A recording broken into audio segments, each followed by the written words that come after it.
got it for Instagram. We're back. This time with indigestion. We all need to get a lightsaber. That's the goal We for do. next time. Yeah. Goals. All right, nice to be back. Let us know where you're watching from. Oh, I should turn the light on now. That was amazing. Yeah. I'm hoping that May will stop laughing Don't in the count next 5 minutes. it. I can mute myself. Hello, everyone. Hello. Hello, guys. Nice to see you in the chat already. Yeah. Look at that. I'm gonna go to Amazon and order my lightsaber. So. No, Theory Sabers. Yeah, you have to go to Theory Sabers. And use the code, Philip's code to get... No, I don't know if he has. Actually, if you get it from Amazon DE, can you send me the listing? Because I'm ordering from DE as well. You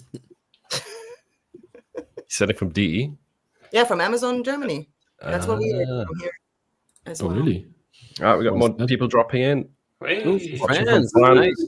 Maybe you should type in a poll, if the people are watching are from Europe or from the US. Yeah, where's everybody from? Someone said France. Good idea.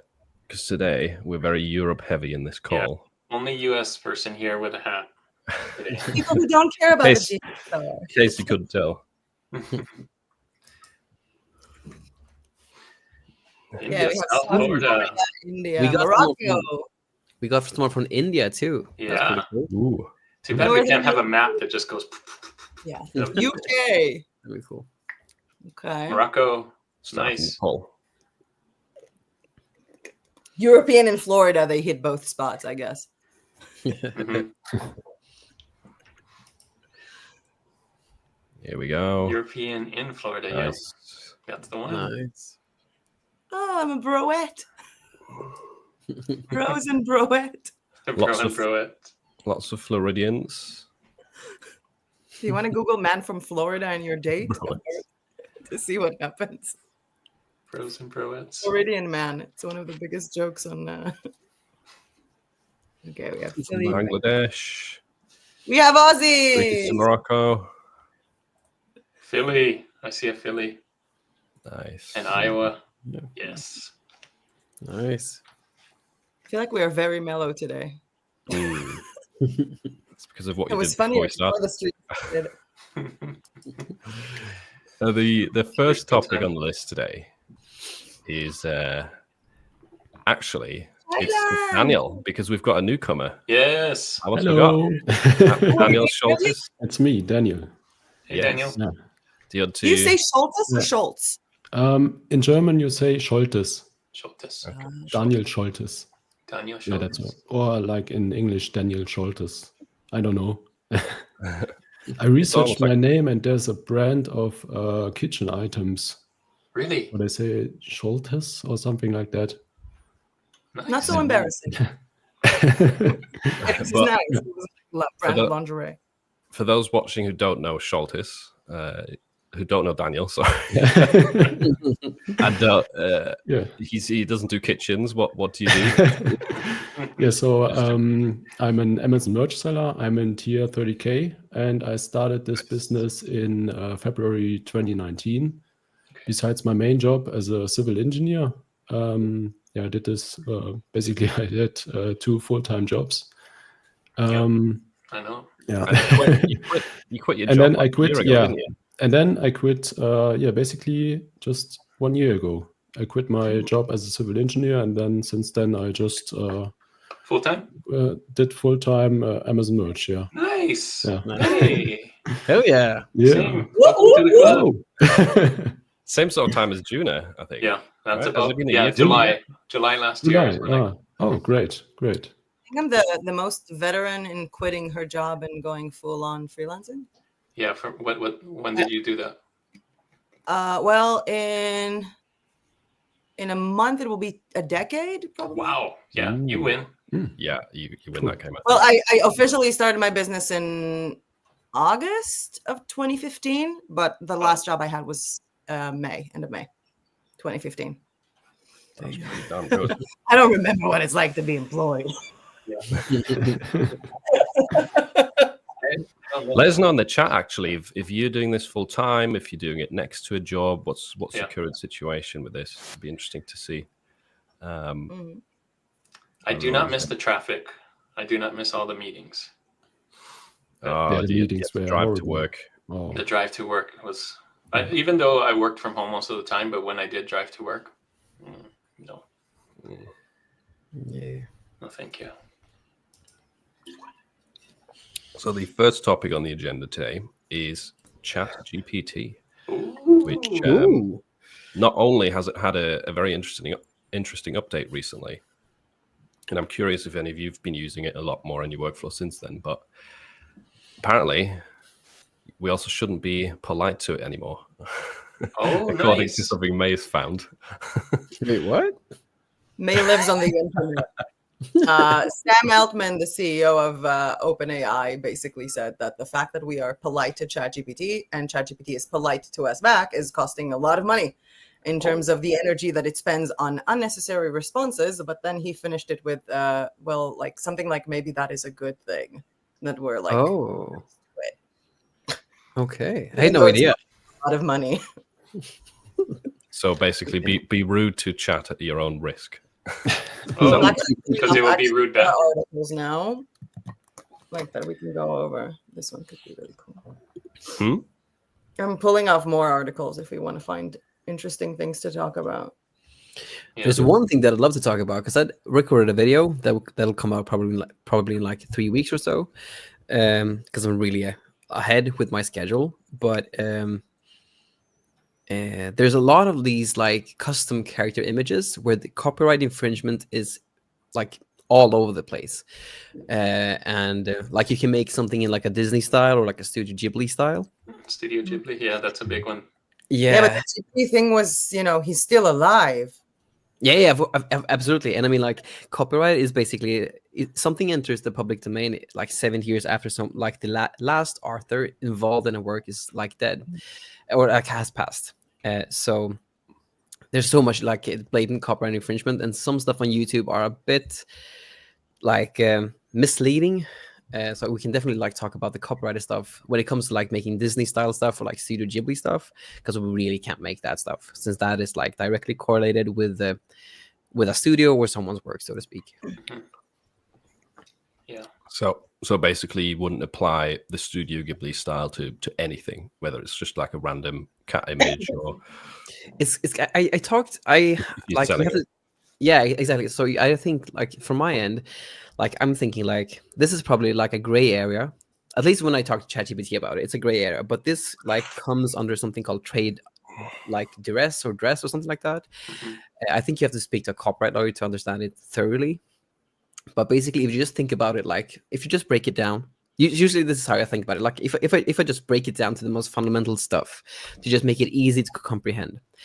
If I spent like 10 years crafting a type of style like Disney did, or like Pixar did, or Studio, or or like Miyazaki did, I think his name is from Studio Ghibli, and that style is directly correlated with that like studio or artist, like Disney for like that Disney style, or Pixar for that Pixar style, or like Studio Ghibli for the Studio Ghibli style.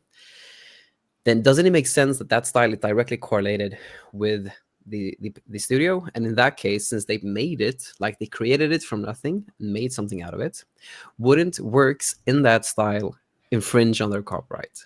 In my head, it definitely would. Like a cartoon, like if you look at Cartoon Network when we were kids, like if there are different like cartoons and they all have like a cartoon style, that's a broad style, not something that you can directly pinpoint a specific creator. Whereas a Disney style, Pixar style, or Studio Ghibli style is something that you can directly correlate with a creator. And in those cases, I think it's definitely copyright infringement. Whereas if you just think of it simply without having to complicate it too much, whereas if you make it like a cartoon style like image that could be applied to anything, then that is probably not infringement. But this comes from my like layman's thinking of this. No, it's actually backed up. it's backed up in a few court cases, because what they said about, even if you look at things that, for example, you would use the word you would use like the logo of Star Wars, for example. So what they're saying is basically, if the reason why the buyer wants it, it's because he likes the franchise. Mhm. Perfect. This. So if someone bought, I don't know, something in the style of South Park because they like South Park, it doesn't Yeah. matter who made it. It's the reason they bought it. And the only exception for that I know existed, at least on Etsy, was about, I think it was 7 years ago, that someone was selling, I will cartoon you in the style of The Simpsons. Right. I saw that. Etsy wanted to shut down his store. Apparently, he's one of the original cartoonists of The Simpsons, and he had a release note from the company that started making it, at least when he left his job, that after 3 years that he leaves his job, he can make money from that cartoon style. Wow. And Yeah. exactly 3 years after he stopped it, he opened his Etsy store. And that was, as far as I know, the only legal aspect of taking that cartoon style. Because make yourself look like The Simpsons. The reason is you look at it and you're like, oh, it's like The Simpsons. That's it. Yeah, this makes total sense. Yeah. This makes total sense. And I think what you said there, May, like, was like a great definition of this. Like, if someone actually bought the thing because of the correlation with like the studio or creator, that's when you're definitely infringing. I think that was a great way. Someone in the comments actually wrote that it may not be copyrighted or trademarked, but it's still an IP infringement. And that is exactly the point. The point is, why did I buy this? I bought this because I like the franchise. Yeah, and like I get so many Shopify shops that does like, especially like one Shopify shops that comes up in my feed that does POD. Like I love to see like POD ads just to learn how like POD ads for Shopify work and stuff like that. But there's so much. Like there's like this one store that makes these blatant like Legend of Zelda Breath of the Wild infringements that basically just says Children of the Wild and it looks exactly like Zelda, and people buy it. Like the definitions here is I think is spot on. Like if someone buys it because of the correlation with a creator, then it's infringing, and that just makes total sense in my head at least. So if like never for anyone, because we all do POD basically here, never. I don't think that's a great thing to just have at the back of your mind. The thing that May said there, never do anything that like when you know that people buy this because they like the franchise that you are emulating, so to speak, in your designs. Yeah, I also saw these ads on Facebook. I think they were like, this page was called I Draw You Yellow. And it was The Simpsons, of course, but they didn't mention Simpsons, but it's clearly infringing. They know that they're in the wrong, so they changed the word from Simpsons to yellow. And then they're like, let me see if I can get away with it. Yeah. It's like all the girls used to sell Justin Timberlake or Justin Bieber stickers on Redbubble by calling it cute guy sticker. I always ask myself, how do they get away with this? Do they not get a bad data or something like that? I don't think that the people who are like in the printing phase really care about this or look at this. They're not the people who represent the company. And in my opinion, I also don't think that within the companies themselves, until there is an official complaint, that they would do much about it if it makes them money. And what they do is that they would post these things on Instagram with the tags of the person and then just refer it to the cute guy sticker. And if you just upload a sticker that says cute boy or cute guy, it doesn't flag anything. The tags themselves back then, at least, were not so blunt. But people get away with these things even now. Like even when they tag these things, it's like but you're definitely taking a chance. Your shop could be taken away. Your accounts could be closed. Your at the very least, those things could be taken down. It's crazy that print-on-demand sites themselves, like Redbubble and TeePublic, like if you go to the TeePublic tags and look at their tags that they're saying these are the most popular tags, like 90% of them are copyright and IP infringement stuff. And like also on Redbubble. And Redbubble, of course. That's crazy. So it's I think where it becomes difficult for people is if it's something that's not obvious because you don't know the show or maybe you don't know the country, so you're not involved in the culture. And if there's no trademark attached to whatever the listing data or the phrase in the shirt, but it still looks like Minecraft. Some people might not actually know that. So the way to check it that I've found is back to ChatGPT is actually just asking it or dropping a screenshot into ChatGPT and that's a saying, smart I idea. found these designs. Do you think they're linked to any intellectual property, any movies, any songs, anything like that? And oftentimes it will actually tell you, no, this is just a design trend, or yes, this looks like it's from XYZ. It's not perfect, but that's a good way to kind of do an IP check without having to Google You can do a forever. Google image search. A lot of the Yeah. times that people use the same design in Mhm. like a shop that is not on a marketplace. So there they would literally flat out write what it is. That's So true. some Yeah. people use the image You search get the- to that. you I feel get like the we're SEO. all coughing today. I always go by the rule, like if I have to think about it, then I don't do it. I just go 100% safe. Yes. Yeah. If I have to change the word so that it doesn't get me flagged, then I feel like doing Then there's something wrong. Yeah. Don't If the mention idea wasn't Simpsons or yours. But I do want to like just reiterate what Philip said, because we did like a trademark, like a big deep dive into trademarks and copyrights in my paid mentorship last week. And if you're ever unsure about any copyright, what Philip said is just what I do too, and it works really well. A screenshot of the thing that you want to like make, or the design that you've made, and just ask ChatGPT, is there any like copyrighted or trademark material in this design? And it gives you like a good sense if it is or not. I like that you went back to ChatGPT, because it started with ChatGPT doing things that can make you can do it in a style that's copyright, but then you go back to ChatGPT and ask it, is this copyright?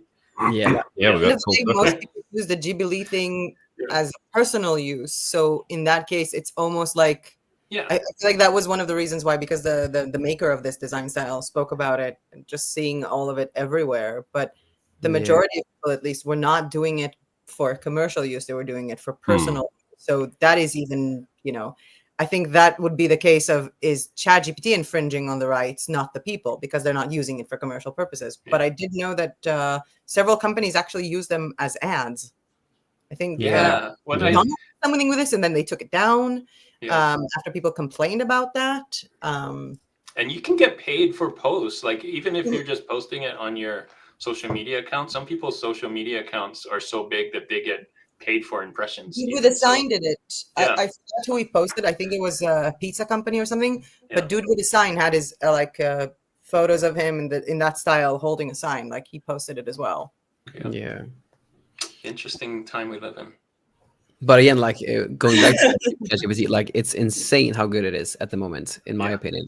I use it every single day, and I've even I've just started to use it basically for everything. And Have you checked how much it's not really flagging with AI detector anymore? Like, I did some posts recently with ChatGPT, and then I ran them through like 5 AI text detectors, and they were all like 20-30% chance it was made with AI. Damn. I prompt really well for blog posts. I don't know what you guys do but like with blog posts, because you can literally tell it, first of all, like if your prompt is literally telling your story, basically brain dump onto ChatGPT, even a personal story, and have them like rewrite this. Nice. And ask ChatGPT to like create propositions, questions during the text, be rhetorical. The minute you are rhetorical, most AI detectors think that it's completely human. Be sarcastic, show emotions, and then don't repeat the same phrase more than twice, because people can repeat phrases twice. And then like pretty much most of the AI detectors that I checked were like 20-30% that this was made by AI. Some of them was like, this is completely human. And I'm like, wow. oh. So the AI is fooling AI is what's happening. Yeah, AI is becoming smarter to detect. When I write emails for officials or something like that, I always like to prompt "white like a German." Oh, nice. It works quite good. Like this neutral German style. Nice. Yeah, neutral. I really want to read one of your emails right now. What is it, write like a German?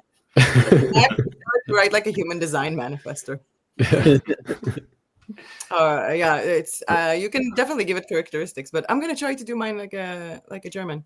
Yeah, try. You can try write like a pirate. There's a lot of R's. It's really fun. Yeah.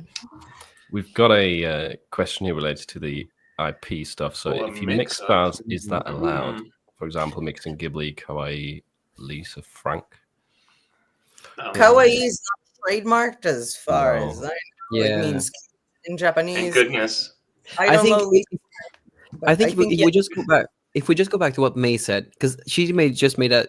I honestly think it was a really, really good Yeah. like explanation of what it is. Like, if someone, like, if you honestly, you always have to ask yourself honestly. But if you honestly ask yourself, like, I made, like, will people buy this design mainly because of the correlation, like, or like the correlation Mhm. with the actual creator? Will they do that or not? Yes or no? Mhm.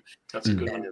If you Yeah. always have that at the back of your mind, I think that will answer it for you. Yeah, because this mix, like you're saying, probably won't look like a specific one of these, but it will look like a cool design, and then people will buy it because it looks cool, not because it looks like Ghibli or it looks like Lisa Frank. I think that depends on what it creates. Because let's say you Right, want to it get depends like what it a creates. girl eating pizza and a puppy in a field. Let's say it makes the girl look like Ghibli style. The puppy is Kawaii, and the background is Lisa Frank. Then you have two double Then- infringements. yeah. Mm. But if it kind of like mashes everything together, but in that case, I wouldn't actually put it like this. I would put ask ChatGPT to give you the characteristics. For example, I mostly don't make images with ChatGPT. I make images. I tell ChatGPT to give me AI prompts for ideogram. Ah.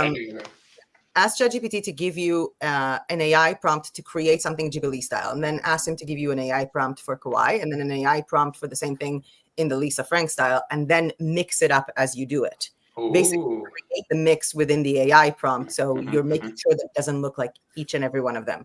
And in that case, that could be as, you know, if I'm right now going to go to ideogram and I'm going to tell it like a specific color palette, especially all those like browns and beiges of the Ghibli style, and say like make the skin color this shape and the face a little bit wide with a black outline, then I'm creating something inspired by that style, but not in that style exactly.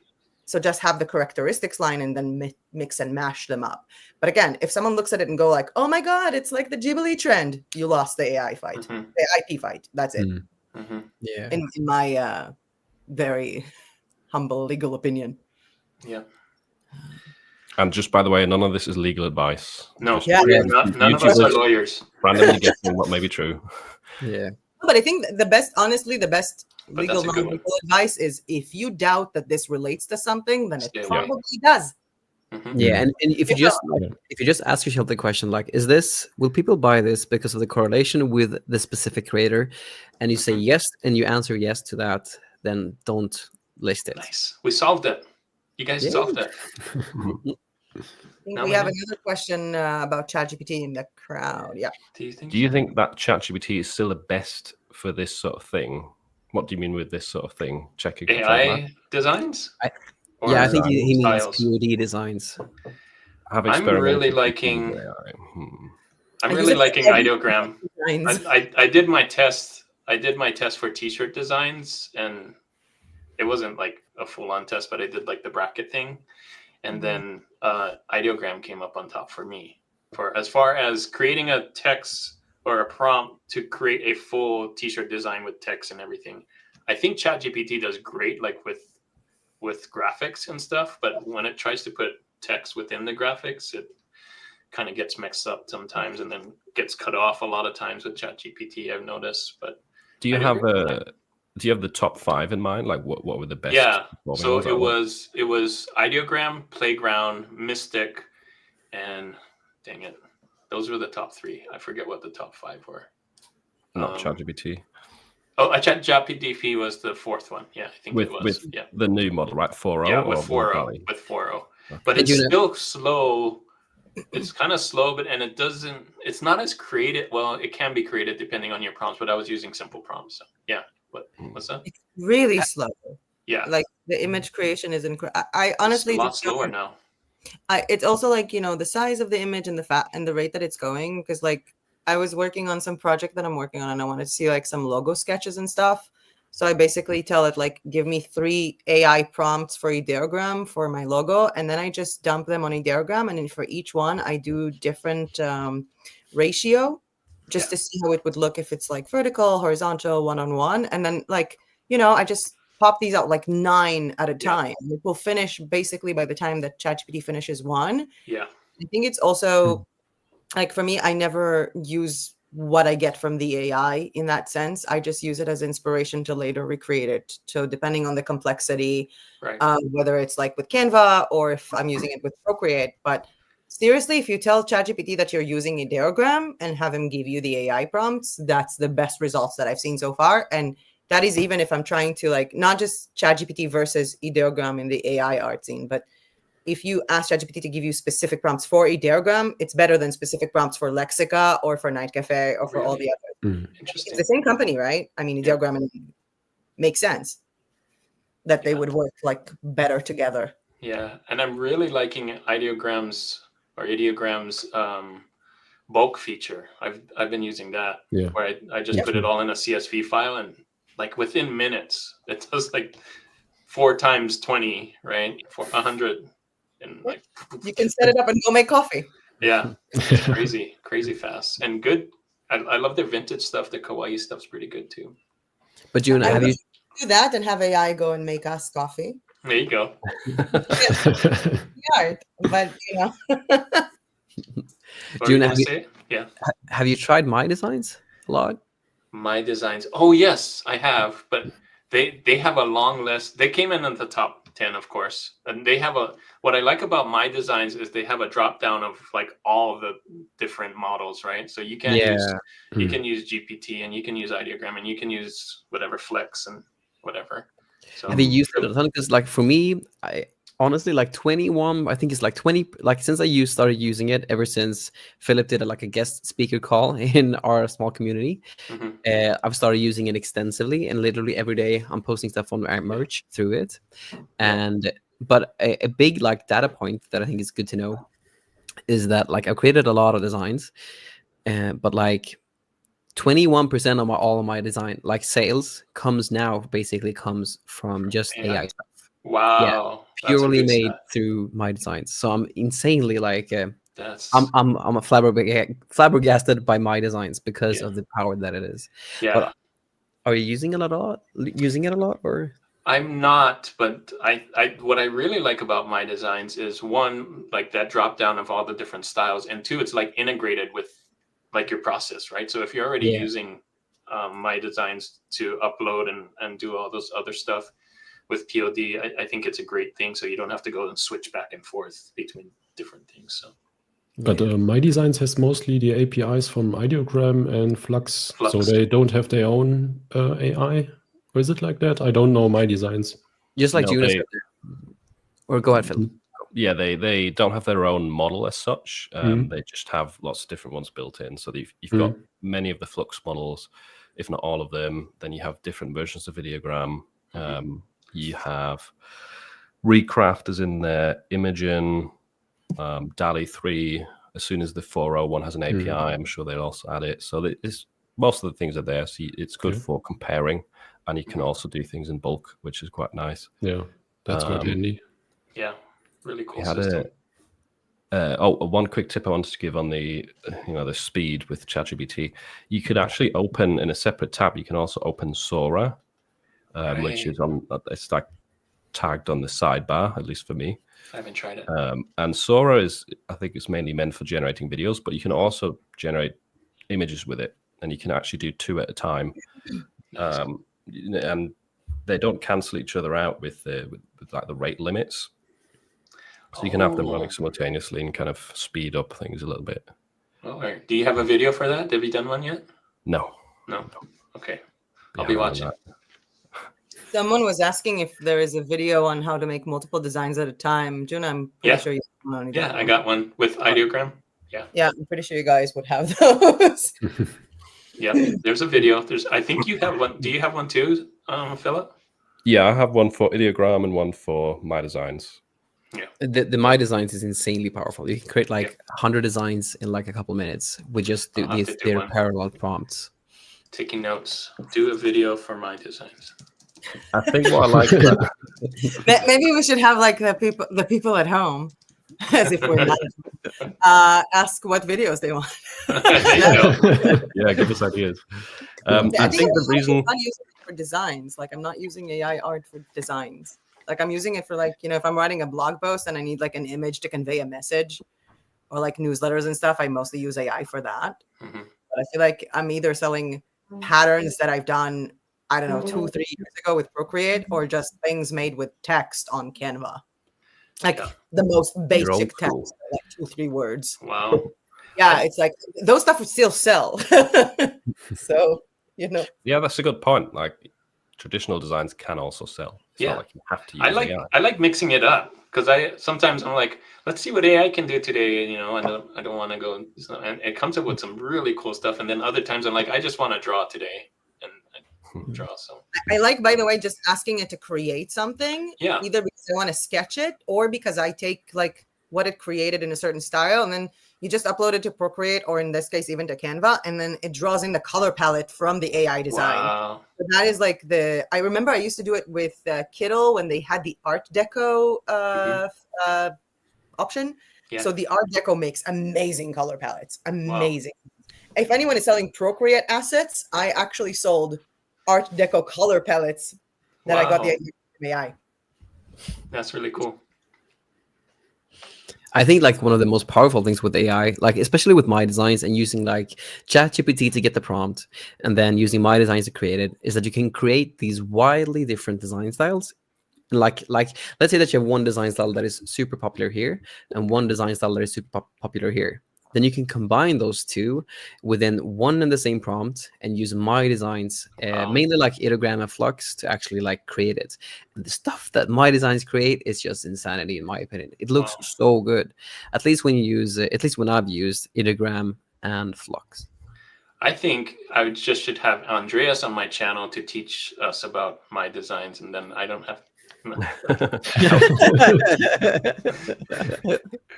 I like one thing I use my designs for that I did recently is I'm starting a Shopify store with the help of Chris, and my designs really helped me upload and put mock-ups on thousands of designs, which if I had to do that manually would have took forever, but it did it really quickly. So that's a nice transition to a question someone asked earlier, which is directed at you. Do you recommend WeScale University? And this person wants to start Shopify. The prices are not the cheapest. So WeScale has two versions. If you don't want to pay $150 a month, which I think it's not $150 right now. I think it's $125, and the prices go up by the 27th or so next week.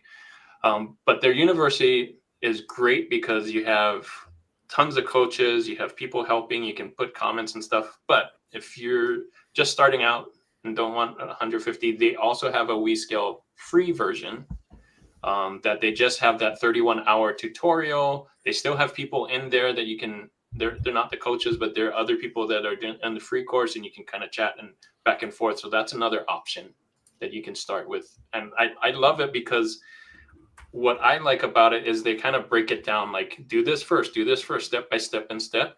And there's so many things that I'll do a video soon of what I changed on my site. But if you notice on my website, it's totally different now because I've been following like all the different steps. They have templates for the Shopify thing on there if you're in the university side. And it just makes everything so much easier than trying to figure out yourself. And then now I'm at the ads part of running ads on Facebook. And so I'm learning a lot and testing out on mock-ups and then figuring that out. So yes, so long story short, great resource if you're serious about Shopify. And if you don't have the money to start with the school, there is a free version that they do. So nice. Yeah, that's a good summary. I've put the links in the chat for anyone who's new to this. It's Chris Heckman's community. So well done. Everything's just, I'm very impressed on all the different videos that they have. And you can watch it, and I've been watching it in 2x speed or 1.5 speed just to kind of go through it. But yeah. Yeah. He's super organized and good at taking knowledge and putting it into an easy to understand format, I think. And which is good because there's a lot of stuff that you have to learn with Shopify. It's not an easy thing to do, but that's probably one of the best places to learn it, I would say. Yeah, especially on my part, like the Facebook, there's so many things that they add on those Facebook ads. I'm like, if there was nobody telling me what to click on here, I would be so lost, because they just add so many extra things that you don't even need. So like the coach is like, don't click this, do this, click this. Like they tell you exactly what to do. So have you actually been on the calls in there, or? yeah, I've been on some of the calls, but the tutorials themselves that they have in the universities are just great, because you can kind of just watch it like a video and go back and forth. But if you have any questions, you can post that in the school community and people answer it. So There's an interesting question on the Juna stream of this live from John. The last one, I'm guessing Juna can see it. Have you guys considered doing anything else other than POD with the help of AI? I'm personally doing shorts in YouTube with AI at the moment. So I would love to ask I would also want to ask you guys, what are you doing with AI other than print on demand? A big thing for me, honestly, has been doing music stuff, like music video stuff, and exploring that kind of thing, music video content with just using Sora as AI. So I'm doing a lot of experimenting with that just to try it out. The hardest thing with it, though, is to find consistency in prompts. So let's say that you want to make a character and you have a full story outline.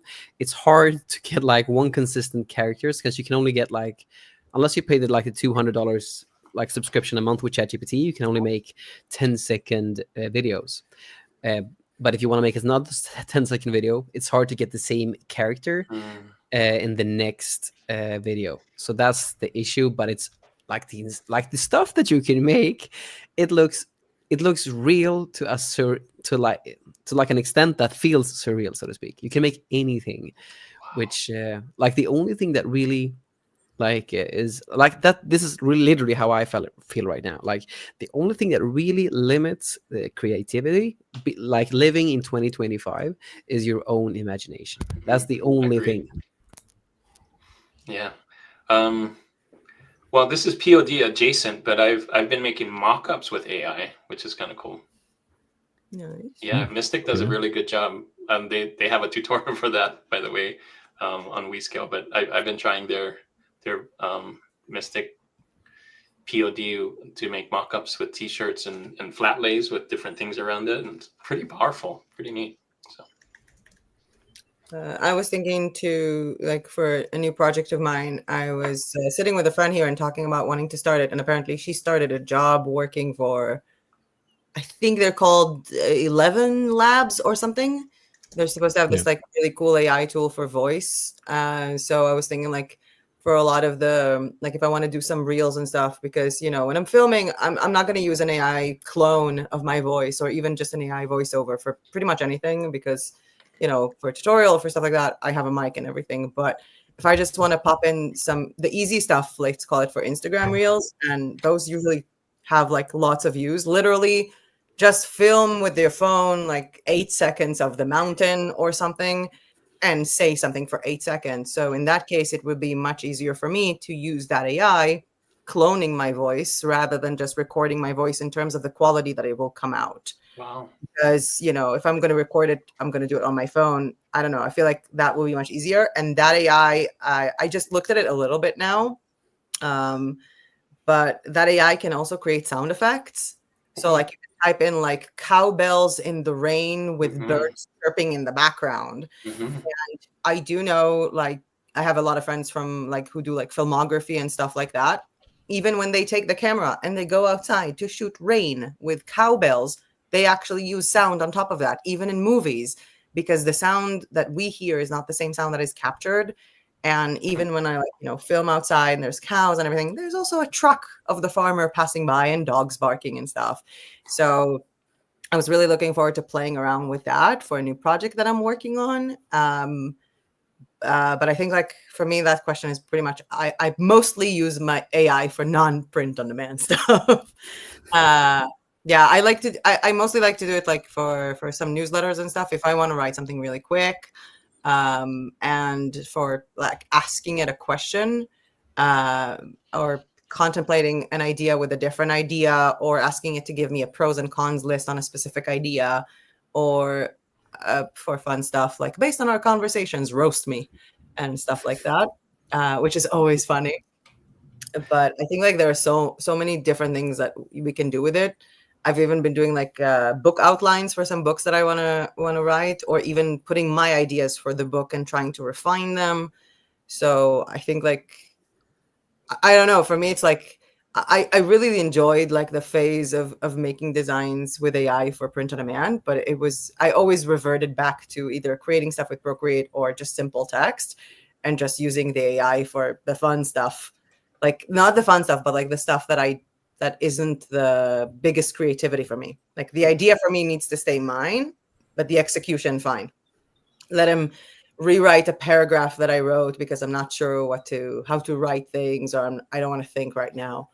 But or the AI voice that I'm really looking forward to explore, but mostly I don't know. I think I'm the least using it for print on demand at the moment. It's So just you're use use it- cases. new. Yeah, there's so much the stuff that you can do. I do use it for print on demand, for example, if I want some like weird catchphrases and stuff. I use it for that too. So you use your What is voice. your best catchphrase that you got from AI? What is the funniest one? What's the funniest one? Yeah. Well, so there was this challenge at the WeScale thing. Sorry to go back to that, but they had us design different things for different people just for fun. You could sign up for it. It wasn't mandatory, but I love designing. So somebody said, do an English design. I'm like, what is an English design? Angry English? It's like broken English.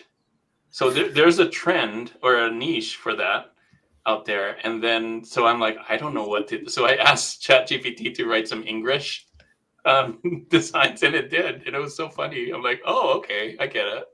It's like broken English that doesn't make sense. Like grammatically, the sentence doesn't make any sense.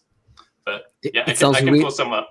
It sounds really a lot like South Park's, like a South Park stuff, like when it comes to Asian accents. Yeah, exactly. Like the Chinese guy from the restaurant.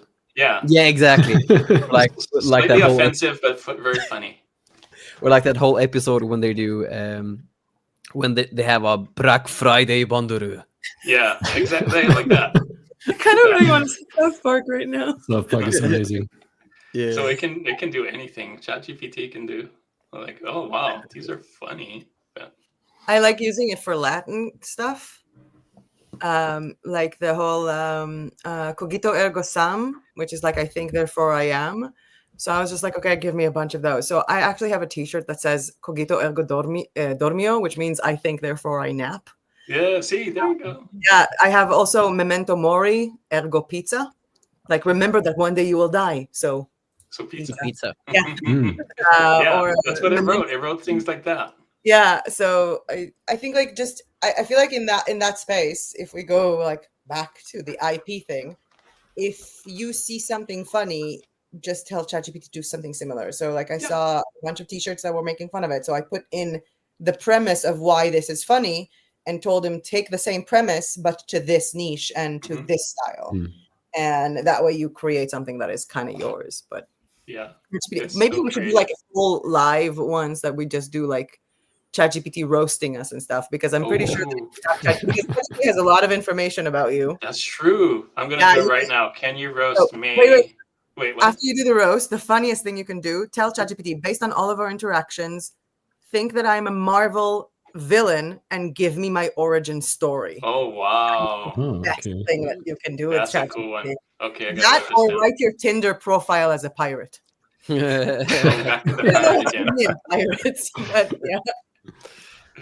Jesus. That's I so think fun. we should have had that April Fool's thing where we should just go on air and just Yeah, we were gonna do an April Fool's podcast, but April Fool's, we didn't do it. I ruined and it. fool all of you that we're moving to a cow ranch and we're like retiring. We're gonna grow ducks. Don't give it away. We'll do it next year. Oh, that's right. Oh, we also wanted to fool people that everybody got kicked out of merch or got tiered up. I think I'm the only person not on merch here, right? Oh, you're the oddball in that sense. Yeah. I'm on KDP. Oh, yeah, there you go.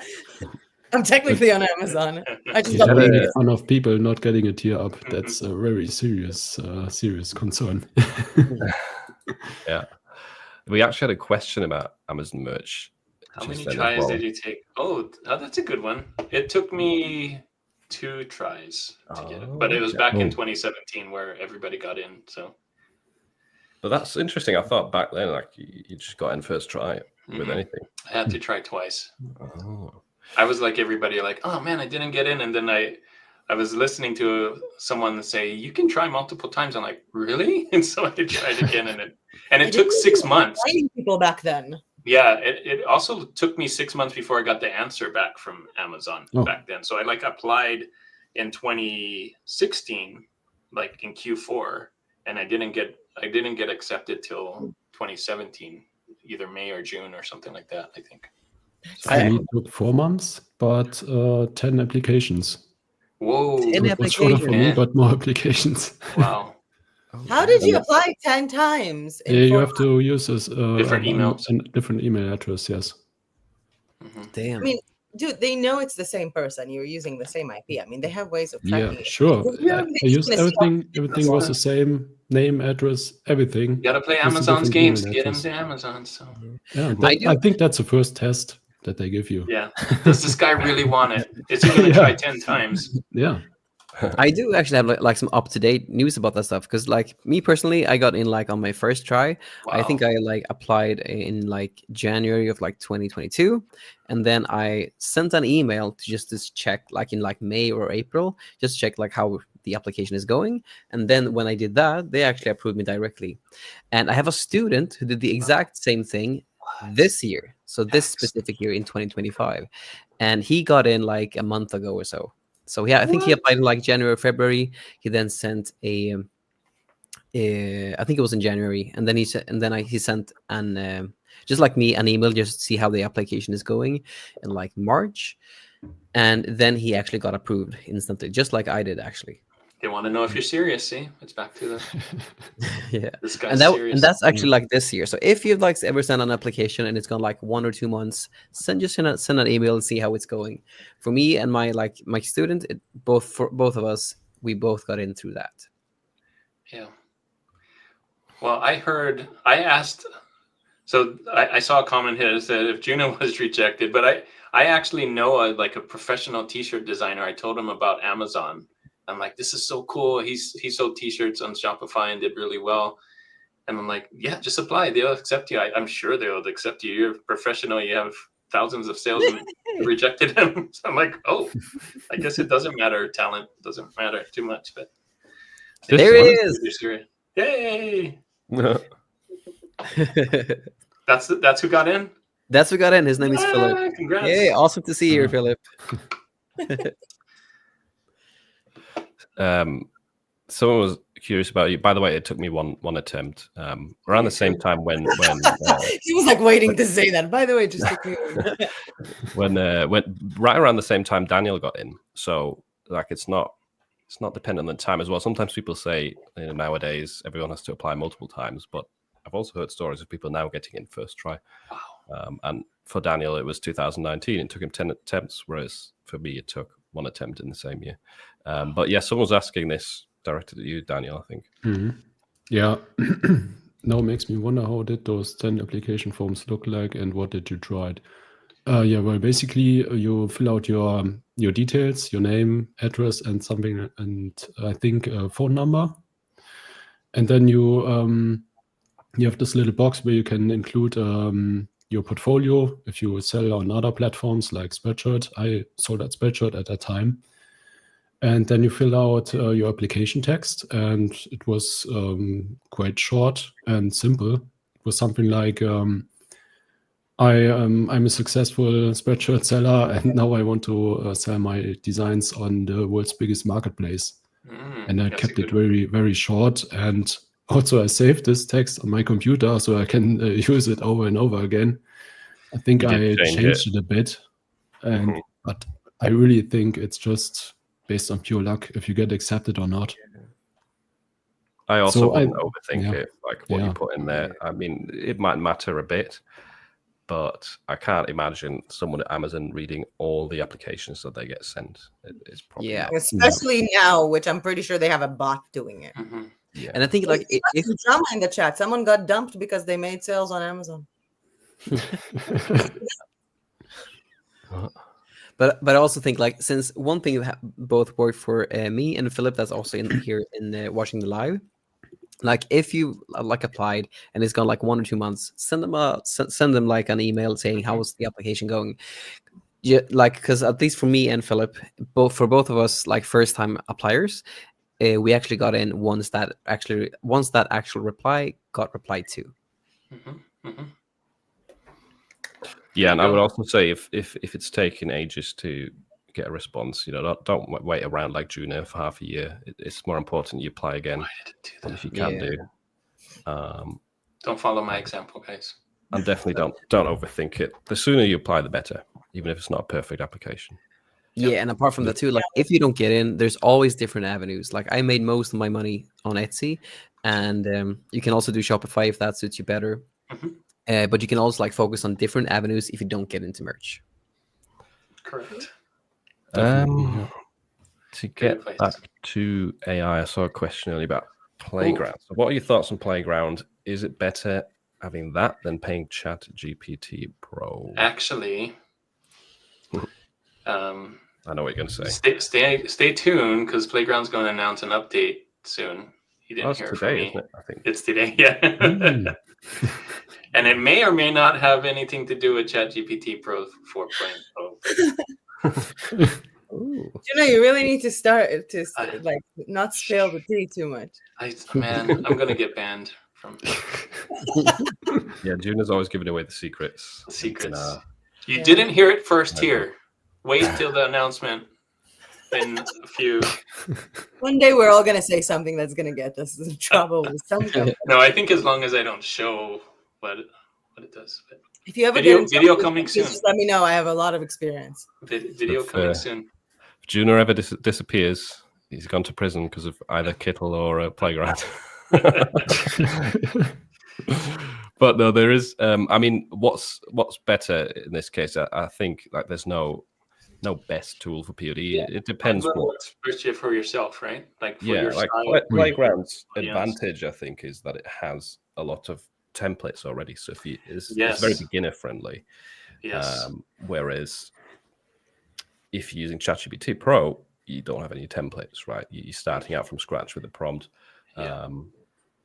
ChatGPT Pro is made as an overall art or whatever you use it for. It does everything, right? You can do the prompts and whatever. Yeah. But Playground is made specifically, they're kind of gearing it towards now print on demand and t-shirt and stickers and all that whole list of stuff that they have on their homepage, right? That's what that AI is geared towards. So I think it can, like you said, it's very beginner friendly, whereas ChatGPT is kind of an open box where you can ask it and make this and that and whatever. So it's different models for the AI. Both of them can create designs that sell. Yes. So if that's the goal, I mean, they both do it. Yeah. It also depends on your budget. How much does Playground cost? Playground is $12 a month. Yeah. Or But you can start for free, right? Isn't there a free version where you get so many a day or something? exactly, yeah. It's Yeah. 10 images every 3 hours, it says now Yeah. on the free plan with commercial use. So Mhm. that's another point. Like with can you use, I've heard that the new 4.0 model is also in the free version of ChatGPT, but I'm not I'm not sure that you can do graphics for free. I think you can ask ChatGPT, ChatGPT yes. questions for free. No. You can do. I don't pay ChatGPT. Oh, and you can do graphics? Yeah. Okay. They changed it then. I know a while back that the Yeah, The it wasn't website payment. available, but you can do it, and also now you can also upload your own stuff. Like you can upload an image as a reference point as well. yeah, and Playground does that too. You can upload a reference. Honestly, I'm not paying ChatGPT because if I would pay ChatGPT, I would never work. If you like, I gotta get my Make things in order to make things, but never actually make the things. Yeah. So it's impossible. It's just fun. I'm yeah, just playing I for know. fun. Playing to Playground. No. Look, I think we've all done the print on demand thing for far long, that we can just decide for the next few months, we just want to have fun. Yeah. It's fun. Let me try I mean, a that's different the whole style. point of having passive income, right? Yeah. So you can take like a month or two and say, Yeah. not really. in it. Ooh, that's a nice transition to Are we Ooh, transitioning? good transition. not that I transition. didn't transition on purpose. This is This is used to be like a motivated. motivation question. So, how do you stay motivated after making very little sales? I have proof I can do it, but we're talking less than £50 with over 200 designs, etc. Thank you.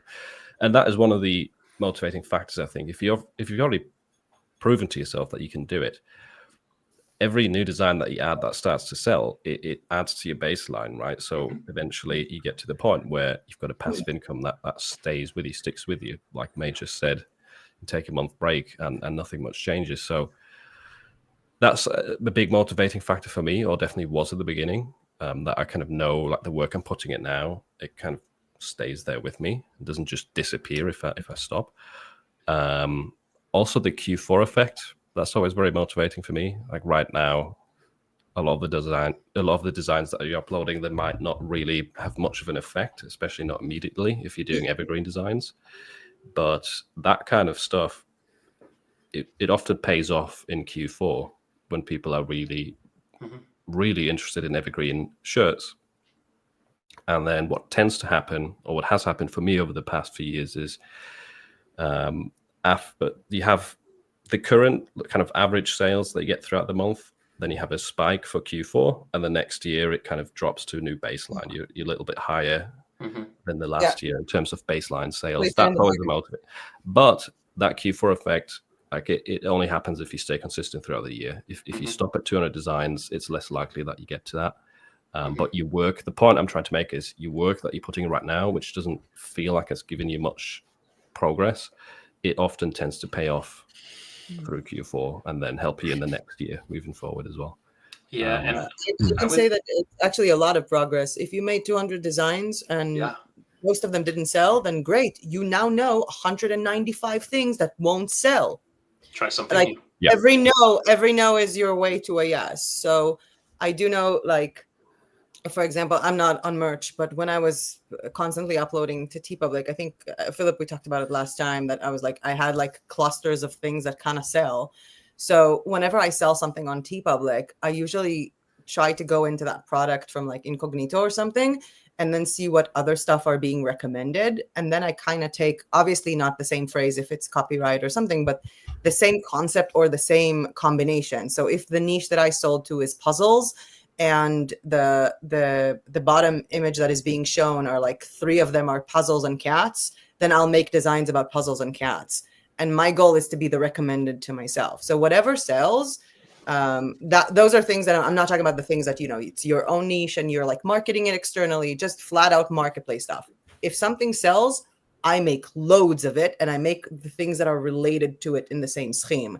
Now, if it doesn't sell, I don't care.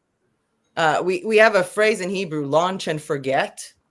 That's literally the mindset, because if you're going to fall in love with your designs, or if you're going to think that this is the best thing ever, or if you're going to have expectations, you've already lost the mind game. You just upload and forget about it. Let it remind you that it exists. And when it reminds you that it exists, go ahead. Whether that lesson is that people like that niche, whether the lesson is that people like the color palette, that people like the presentation, that you did something good with your SEO, and eventually you will understand what you did right or what went wrong. But 200 designs on a game like Amazon, unless, again, we're talking about being very targeted. When I was doing Redbubble for years and I was making loads of money, that was with 20 designs, but I was running blogs and sending traffic. That's a different game. If all you do is running a numbers game, 200 is nothing. So just upload more. This didn't sell, don't upload stuff that look like that. The minute something sells, do the peripheral thing. Tags, upload things with similar niche, similar phrases. Or if you cross niche in a design, pizza and cats, pizza and unicorns, unicorns and puppies, unicorns and puzzles. Work on these on a niche that sells and develop them more. And no shouldn't be something that you even hear. And if you think about it, I don't know, does Amazon merch send you an email when you get a sale? No. No, but you can get a dashboard and see what you made every day, which is really nice. So if you look at, for example, Redbubble, who I used to send those, I don't know what they do now, but Redbubble sends you an email, you sold something. They don't send you an email, you didn't sell anything today. So that's it.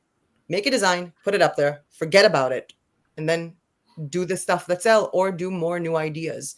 Notice stuff that are going on in terms of, I feel like a lot of people, when they do research for these things, they try to find their motivation from what other people are designing, what other people are recommending, even YouTubers, obviously. But how about just going out there and noticing that one of your friends is wearing a cool shirt? Or just asking yourself, what I want to wear today. If you wake up every morning designing the t-shirt of your dreams every day, I'm pretty sure you would sell something within a year of 365 designs. That's my 2 cents. No, I love it. I think that's great advice. Follow the data, figure out what works and do more of it, and then try other things and then find out what works with that. And I think you're right with the scale thing, though. It'd be an interesting question. How many designs do you have up right now out of all of us? Because I bet we have thousands and thousands of designs, right? I have the thing of I delete the things that I don't like, or after I change the style. I'm very self-critical. Oh. And I also I would delete a lot of the stuff that don't work. Like I just don't want it around there. I don't want it messing up my ROI. So, and also I've I don't think I uploaded anything to TeePublic in months. Like I haven't really been on that. But for Spoonflower, for example, that would be like the easiest thing, because that's fun. In Spoonflower, you have I don't know if all of you know that. That's patterns, right? Yeah. Nice. It's patterns, and the biggest take, like it's fabrics and fabric items.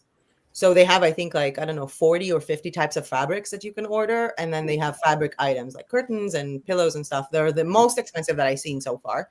But the whole thing about them is that the designs are also like kind of placed together if they match, or if you make them be together. That's called colorway.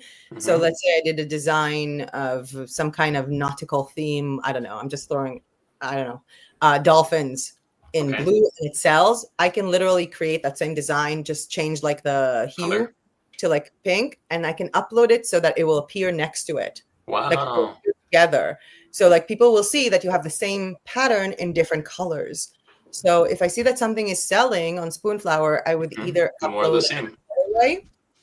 Another colorway, or with Spoonflower, when you upload a pattern, you decide how let's call it zoomed in or zoomed out you want the pattern to be. So usually I would have 2 options or 3 options. I would upload 3 times and test it.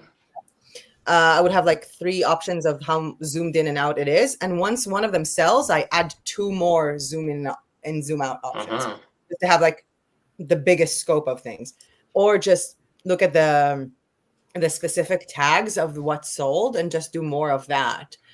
But I feel like, again, that also relates to a platform where people follow you. I don't know how it goes with Merch by Amazon, but I don't think like that people get, I get like notifications all the time from Spoonflower that people are like following my shop.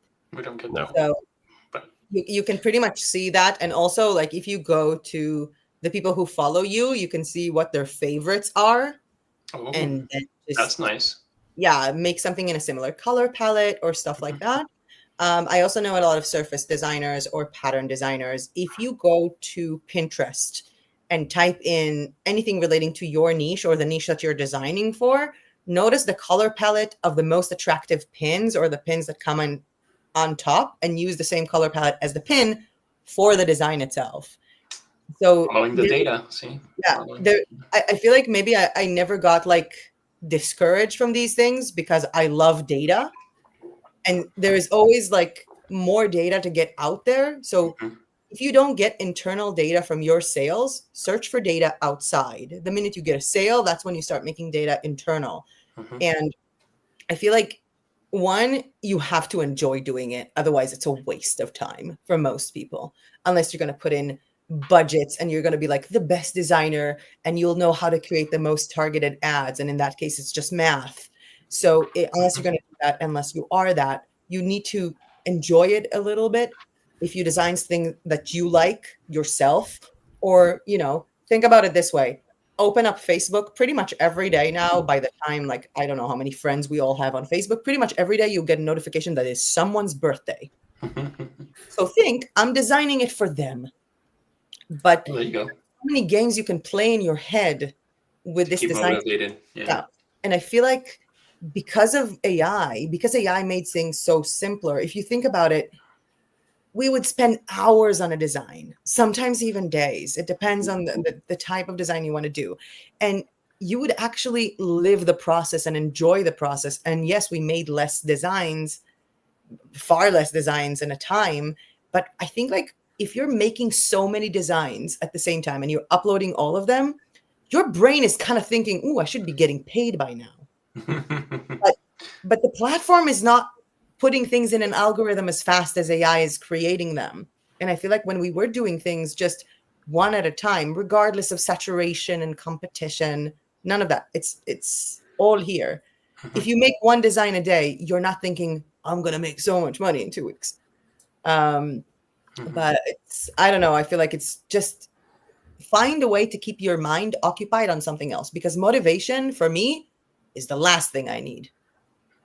Like there is nothing that motivates me to do it other than the fact that I enjoy doing that thing. Otherwise, I think we all kind of enjoy doing it, right? I don't think any of us. If the money's the motivation factor, that's tough, because like in the beginning, it wasn't like you would give up a lot sooner because you're like, I didn't get paid a lot in the first few months, right? So I just designed stuff because I liked seeing stuff that I wanted. And then a friend of mine saw it and she was like, oh, can you do something for me? It was just like having fun. And I feel like, again, the more people come into this just thinking about the money, that's why you lose motivation, because it's not actually going to come so much. You do need, unless you put in a lot of money, targeted ads, the best market research for designs, and you're an expert, which, by the way, if you're that much of an expert, you can make money from pretty much anything. If it's a numbers game and a math game, you can make money from everything. If you don't love this specific thing, I'm not saying that, oh, just forget about everything. There's so many different things you can do online as well. And I feel like a lot of times, if you take a step back from a marketplace point of view and you look at it from a higher hierarchy of having content about a certain topic, and from that content you break down having printables or having service or having print-on-demand items or having books or whatever, then if one piece of the pie doesn't make money, you either try to perfect that or you have different aspects of this that make money as well. So it's either don't think about motivation, it's not relevant, just enjoy what you do and do it for fun, or think about the hierarchy of where is this going to add up in. Like Amazon merch shouldn't be your thing. I do believe so many people make money full-time from that. But I would never aim for that to be like my life's purpose, to just make money from that, which is why it will never be demotivating if I won't sell. And I think a lot of people, well, I don't know in this case, but I've heard some other people say that, they think that how many designs do I need before I get paid? And it's not really it is a numbers game after you figure out what's working, but it's not just putting up 100 designs and thinking that you're going to get X amount of dollars for those designs. You have to create something that people want to actually buy or want first, and figure that out first, instead of trying to just push 100, 200, 300 designs. Yeah. So I don't know if that's the case, but that's needs to be figured out first. So you have to get the experience. Yeah. The first designs are always terrible.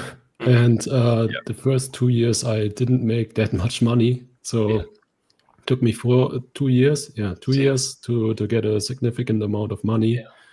And I would always advise to start print on demand as a side business besides your main job, because at the beginning you won't make much money, and you don't need to expect that money. So just get the experience, learn to design, learn what makes a good design, even in the day and age of AI. And that's the most important thing. Those first 100, 200 designs are practice to figure out what's working. Yeah, definitely. Yeah. To May's point as well, I think the reason why it's so important that you actually enjoy the thing is because what we're talking about right now, this phase of like trying stuff and nothing seems to work, it exists in every business. Like, yes, you might find it a different idea and it seems really appealing on the surface because there are people succeeding in it. Every business has that phase at the beginning where you have to learn a lot and you have to try and you will fail and then you won't really make much money. Like unless you're breaking the rules in some way, or like May said, you have a lot of budget to invest into marketing, you're not going to get quick results in almost every business that you start. So if you're already enjoying print on demand and you have passion that brings you to this, that's a big advantage. Because everything else you see, all the big numbers associated with other business models, they all come with that really annoying, like frustrating first year, right? For most people, it's around a year. It differs for everyone, but yeah, you don't really get around that. You Yeah, don't like need to have passion for print on demand. Just have passion for the niche that you're talking about. Kind of like, if you like, Yeah. you know, let's say drop the passion for print on demand. Say you're passionate about playing chess, you know, and you make a few chess designs for Amazon merch.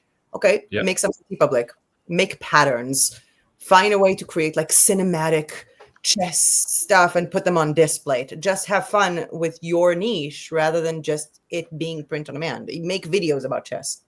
Do all of I just think like the key thing, at least for me, has always been to just get perspective, like the correct perspective on this whole thing. And the way that did it for me was to understand that every business, kind of like Philip said, has a process. It's that you think it's this Dunning-Kruger effect, but basically you think of an opportunity like POD, and it's super good. Like you can work anywhere you want, with whom you want to, and any time you want to, which is really neat. Then you get into POD and you understand that, okay, this is a lot of work, but I can probably make this work. And then you're in the like notorious valley of despair, and nothing is working. And just to preface, I have a whole video coming out about this, but like I was in this part for like the better part of like 1 to 2 years with Etsy, and like nothing is working. You're trying everything, you're doing, but you're trying so many different things, and you're putting like a lot of effort and not seeing the results. And the key thing to know is that like this is not a job, so you don't get paid for the hours. Like someone can make one design, like get a lot of money for that with POD, and spend like an hour on that, or like 5 minutes on that. Someone else can spend 2 years on something and not get anything for it, because you're compensated towards the value that you're providing, not towards any time. So the key thing to know is that once you're in the valley of despair, you need to push through. But the key thing to know too is that you need to reflect on the progress. So like if you've made 200 designs, then it probably isn't the answer to just make more designs. The answers could probably lies in like reflecting on how everything is going, what worked, what did not work, and then iterating going forward. Once you do that a bunch of times and you learn what works, you do more of the things that work, you do less of the things that doesn't work, you slowly like go towards this upward slope where things actually start working. And that then at a certain point, and again, this can take about 1 to 2 years, that's as it did for me. I have a whole video coming up about this, where I literally show you my Etsy journey.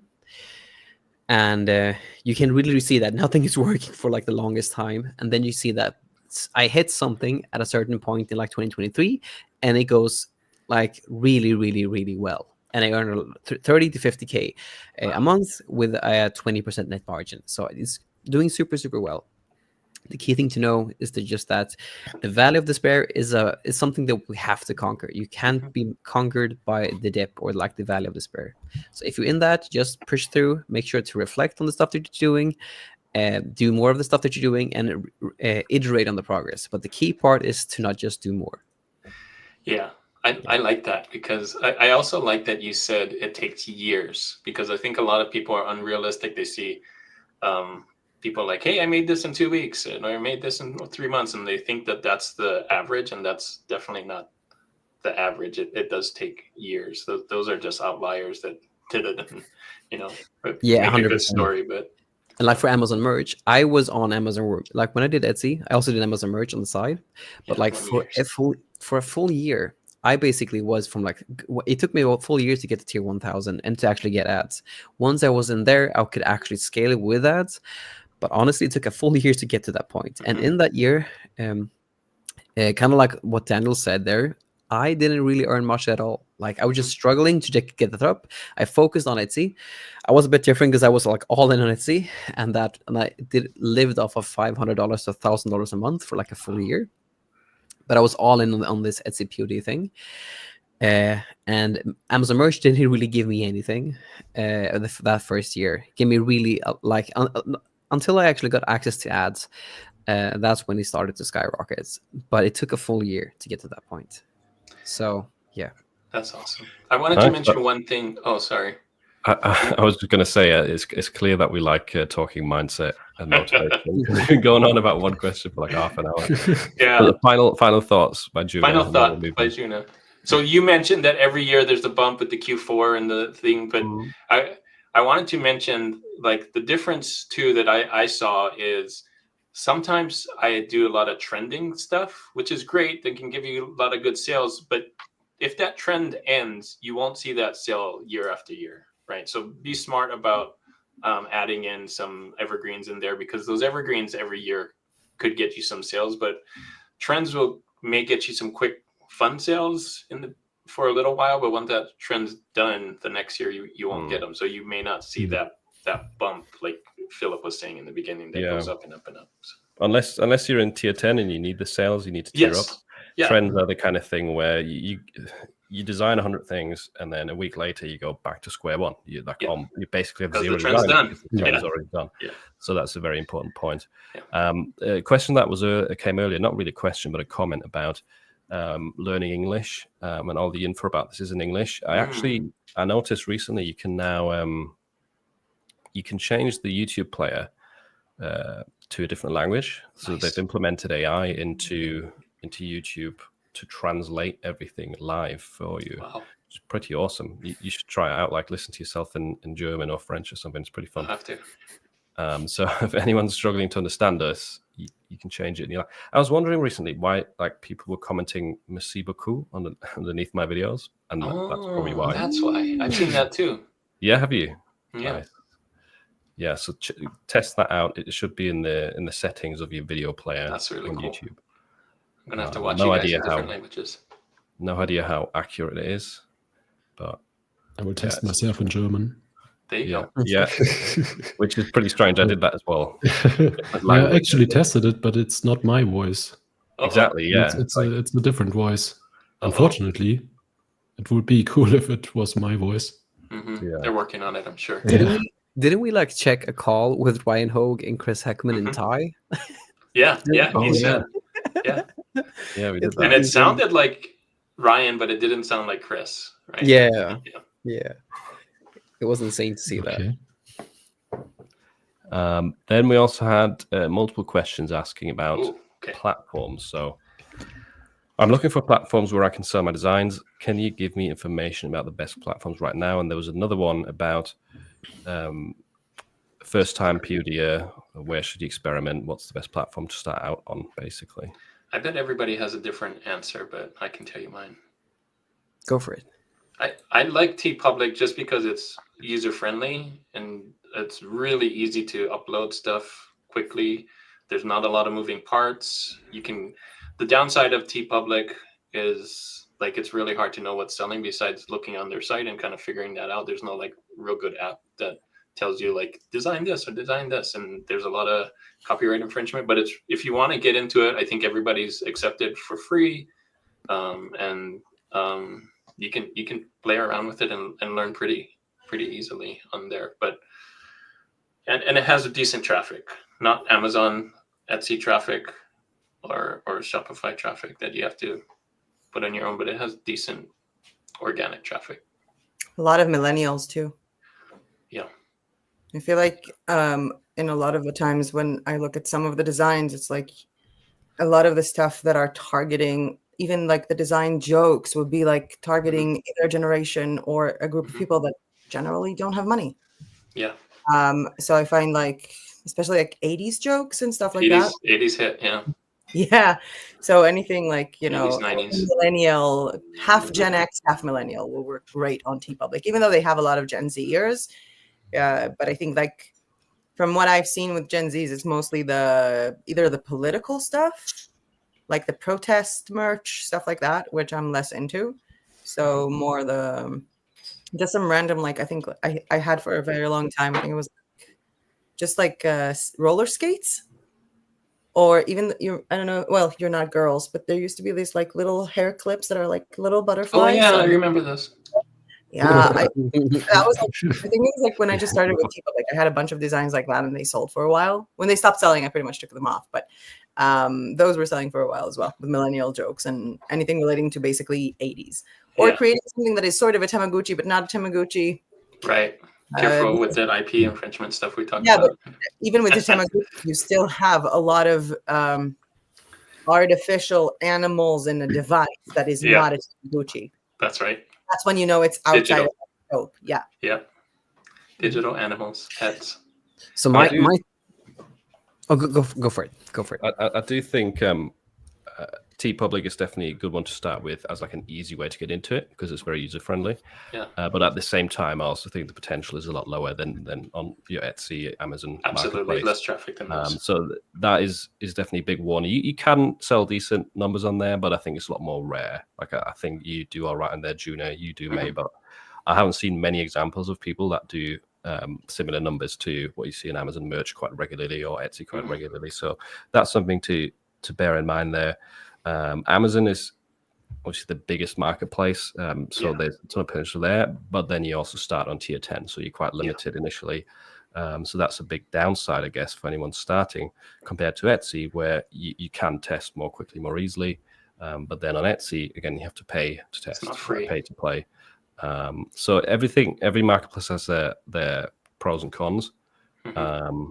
I think Etsy and Amazon have the biggest potential alongside Shopify, but obviously that's kind of it's a different thing route to the marketplace. Yeah. And I just I agree. like when it comes to this, I think the most important thing about all of this is just to know that whether you choose Shopify or you choose Etsy or Amazon merch, I think the key thing is to understand that you can only diversify and focus on different like avenues once you're at a point where you've actually like mastered one of them. Because Juna touched on something that's not that talked about when it comes to Shopify, especially with Shopify POD, and that's that there are so many moving parts that we don't even see when it comes to like Shopify. So for instance, let's say that someone makes a like with Etsy, for instance, one of the biggest issues that they've had as a platform is that there are a lot there is a lot of frauds and stuff like that that's happening on the platform. And if you are the owner of the Shopify store, you have to deal with that whole bucket of poop, so to speak. So and plus apart from that too, a big thing when it comes to like marketplaces compared to Shopify that I hear a lot is that if Etsy or Amazon takes away your account, you're kind of screwed, which is definitely like the case. However, if like Facebook ads were a lot cheaper back in 2015 compared to they are now in 2025.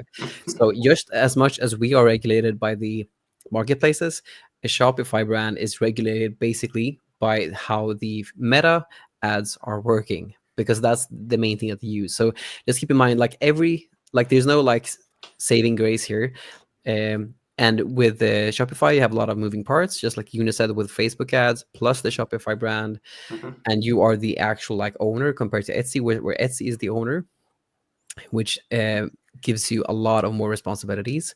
But the key thing to know is whether you choose Shopify, Amazon, or Etsy, just focus on one until you actually master it. Like for me, that was getting to 7 figures in revenue and then diversifying and focusing on diversifying. But you can't really diversify unless like one of these avenues are overflowing with profits, so to speak.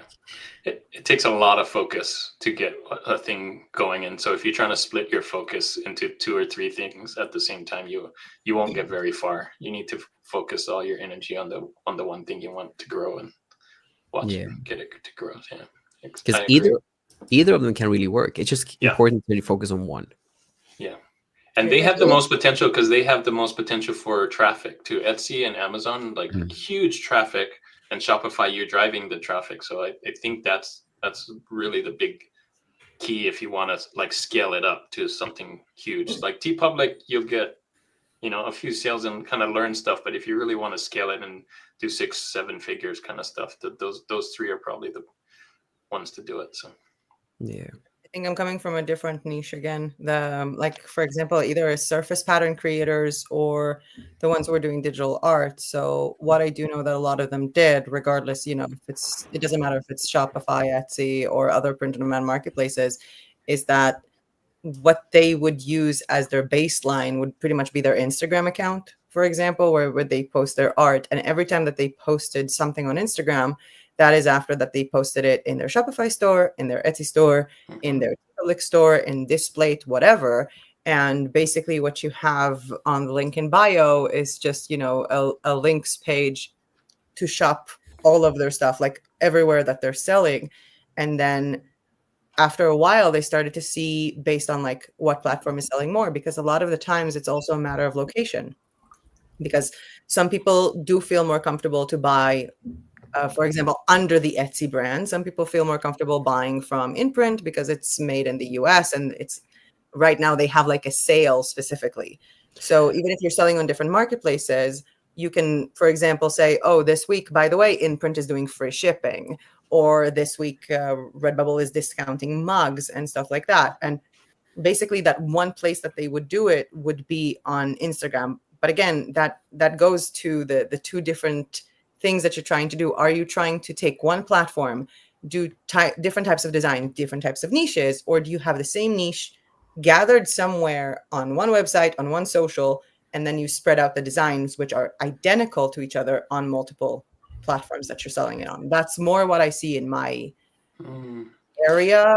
For example, like people who used to sell on Society6 and at the same time on Imprint, on Displate, on Spoonflower, depending again on what they're selling. But And like one thing that I really want to add to it, that just came to mind when you said a brand there, May, was that like when it comes to brand, like people associating like what you do and what you sell with the thing that with like your website. Mhm. Building a brand takes like a real brand. If we think like if you measure like Amazon and Etsy, like Amazon in the beginning was a bookstore, and like they then expanded later on. But like Etsy started in like 2005 to create a viable brand and use like that as a metric to understand that you really want to build a brand, so to speak. I think the key thing to understand is that the brand game is a 20-year game if you really want to make a brand, so to speak, because like the people that actually have brands, generally they've done the stuff that they do, and they do basically a couple things. Like Etsy does Etsy, Amazon does Amazon, but you get that kind of brand recognition and brand awareness. That effect like really comes into play when people are playing 20-year games. It doesn't happen in a year, not in 5 years. In my experience, at least, when it comes to, or like what I've seen when it comes to like brands, it takes a long time to really create a brand. And when we're under the Etsy umbrella and when we're under the Amazon umbrella, like I buy myself a lot of stuff from Amazon here in Sweden. And I feel really comfortable doing that just because it's Amazon. Like everybody knows Amazon. And it's hard to state how important that stuff is. And like building a brand, building trust with someone takes a long time and a lot of money to do. So it's important to know that being under the Etsy umbrella or the Amazon umbrella is a major thing that you can actually, like, that makes it a lot easier for someone to actually purchase in the first place. Mm-hmm. It makes it easier for people to purchase from you before you're a brand, but I feel like in a lot of ways it makes it harder for you to brand yourself, because at the end of the day, you can sell the most amount of stuff on Etsy and someone's going to look, oh, where did you get that t-shirt? From Etsy. From Etsy, Mm-hmm. yeah. Especially like, with Amazon, I mean, where you don't really have like, your own shop. Like definitely. And like with that, I just think that like everyone is just stating it just like that. Like they bought something off of Etsy, and you don't really have a brand when you sell on Etsy. You are selling on Etsy, and you're under the Etsy brand. But that's the perk, which also definitely has downfalls. But the key thing to know that I think is important to know is that if you're in the game of building a brand, it just takes an absurd amount of money and time to actually build like a real brand that is have recognition and stuff like that. It doesn't take a couple of years. Like the people that actually have these huge brands, like Etsy, Amazon, Nike, or whichever brand you want to do, it takes a long time and a lot of dedication and a lot of resources to create something like that, which just makes it easier for us POD sellers, in my opinion, to be under the Etsy umbrella. But also, I want to also like state humbly that I haven't done Shopify POD myself. I've only done like Amazon and Etsy. So I think you became a brand the day that there is the levels, especially like if you're selling yourself somewhere. So there is the level of someone found you somewhere in an ad or in a group, and then the next step is someone chooses to knowingly read the emails you send them and the newsletters you send them. And the next level, that is pretty much the brand level, is it doesn't matter if you're on their feed on Instagram or on TikTok. It doesn't matter if you're on the feed on YouTube. It doesn't matter if you send them an email. They go to your website by choice. That is when you're a brand. When someone just goes in and types in the name of your website, which is why I also think like for everybody who wants to brand themselves, And everybody who wants to start small with print on demand, it doesn't matter where. If you want to start something to make sure that it's big, think about a name. Make sure that this name has some kind of meaning, that you can play on it a little bit later, that you can give like the backstory of it, unless it's, of course, your name. And let's say you open a shop on Redbubble, on Etsy, on Amazon. It doesn't matter what is your brand name on these platforms. Buy the domain. If you want to build a brand, start thinking big. Like, say, I'm going to put it out there a little bit, but I'm also going to own my name later, because I've seen a lot of people who I was a part of a group of people who used to do the very nasty thing of buying domains that we think people are going to want soon. So they go into shops on Etsy and stuff like that. They see a shop that starts to make money. They buy a domain with that name. That's a great way to make money later as a domain broker. But I would really think about like the name that you use on Etsy should already be your brand. Do as much as you can to brand yourself from the beginning if what you want is to eventually be a brand. Did we have a Zazzle question here or Society 6? I thought I saw something. We did, yes, but I'm going to save that one because Juna's going to jump off soon. Can you show us the ball? Well, I was going to show you this. Oh, yeah. I want to do that. We're going to play a different game today. 1,000 questions. So basically, do you want to explain the book, Juna, and then? Well, I just bought this book because it's orange, but it has 1,000 unique questions about me. And so, I thought it would be cool to like post these things on social media, but I haven't really posted all these questions about me on social media. So I thought it'd be fun, to use it today. If we could do like interactive, like pick a person and a number between 1 and 1,000, and we'll ask that person a question. Yeah. So in the comments. Basically, give us a number between 1 and 1,000 in the chat. Juna will find the question in the book with that number. Yeah. And then those questions are ridiculous, by the way. So there's some ridiculous questions. There are 1,000. They're not all winners, but they're questions. 463. Who is asking? Like, who are we asking 463 to? Put a number and put who you want to answer. Okay, we have Juna at 789. You need to ask yourself. Oh wow. Okay, wait, 463. There's too many now. All we right. have 789. The first one was 463. When was the last time you felt like you made a difference? Oh wow. Never. Today on this show, we made a difference. Deep question. So 789. Should I skip to 789 for? Yeah. 789 Juna. Yeah. Guys, if you're commenting, everybody who's commenting, put a number of between 1 and 1,000 and write the name of the YouTuber that you want to answer the question. 789 for Juna. How would you describe your relationship with money?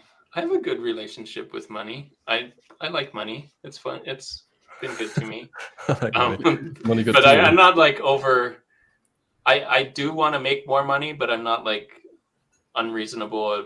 Like I'm gonna just focus my whole time with it. Like I know the balance between having money and spending time with family and all of that. So, and I'm good at my wife's really good at budgeting money. I'm okay with. I don't spend a lot. I'm pretty good at, not buying a lot of expensive things. So I think I have a good relationship with money. Does that answer the question? I think so. Next. 69. Of course. Okay, There's so many 69 so far. It's not like it's the best question. Hold on.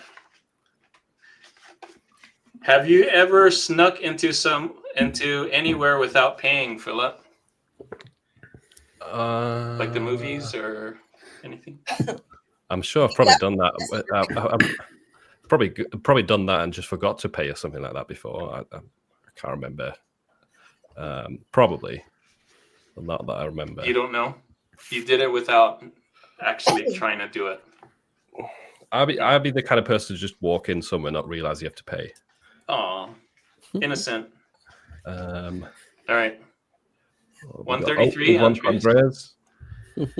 Have you ever stockpiled food or household items in case of shortage? Ooh, that was a weird question. I know. During the I don't think I did. I might have done that with toilet paper during COVID. Absolutely, we all did. Not all. Most of Europe wasn't afraid of toilet paper shortage. Oh, lucky. It was kind of a thing here in Sweden at least. But apart from that, I haven't really done that. No. Oh man, these answers are. We need better questions. This book. Just so you know, in Romania, they literally had like a week after COVID started. It was like, none of the symptoms of COVID is diarrhea. Stop buying toilet paper. Smart. Yeah. It was started by the toilet paper companies, I'm sure. Yeah. All right, 181. What one song would you like the whole world to be able to sing?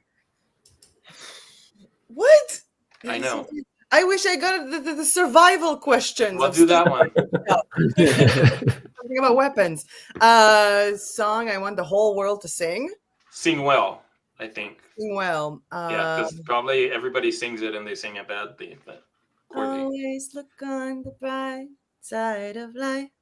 Ooh, Do-do. that's I a just good one. think it'd be really nice if everybody can just like, spontaneously dance and sing to it in the middle of the street all the time. Ooh, The second runner-up is every time I go on a flight, I try to get like people to sing "Leaving on a Jet Plane" oh, as we smart. board. So those are my two songs. That was a good answer. Very good answer. Nice. All right, who's next? We've Did got one we for get Daniel here. Daniel, 63. Oh, okay. All right. Hold on. I like the engagement with this. It's so Yeah, this is fun. We got to do this next Do it time. again, yeah. We got Next 1,000. time we don't even need a topic. Just Juna No. bring a book and a rough What was the last time you smiled at a stranger? Come on, that's not a Smile good. at a stranger. Yeah. Uh, Us. That doesn't We're not happen in strangers. Germany. It doesn't happen in Germany. no, we don't smile. We are Germans. We are serious all the time. to answer that like a I'm German. acting right now. I don't smile. Yeah, we go to acting Question class answered. at school. We need to hate each redo. other in real life. Yeah. We need to redo for that question. Then we've got one for all. Oh, 969 for Nice. all. All right. 969, of course. Hold on. It's the back of the book.